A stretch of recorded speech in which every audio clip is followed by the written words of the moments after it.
Hello guys, Jail here. In this video, I'm going to show you how to get your Meta AI on your WhatsApp in your iPhone.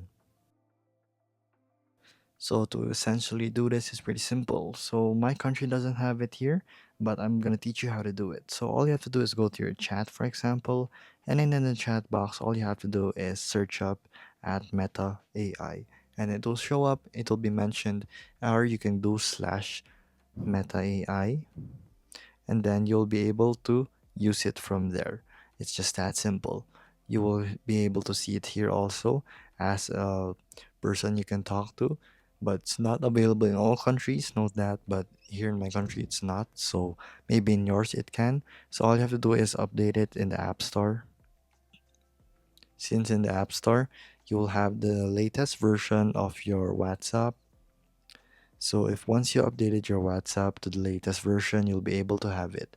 So there you go guys. If this was helpful for you guys, please hit the like button and don't forget to subscribe.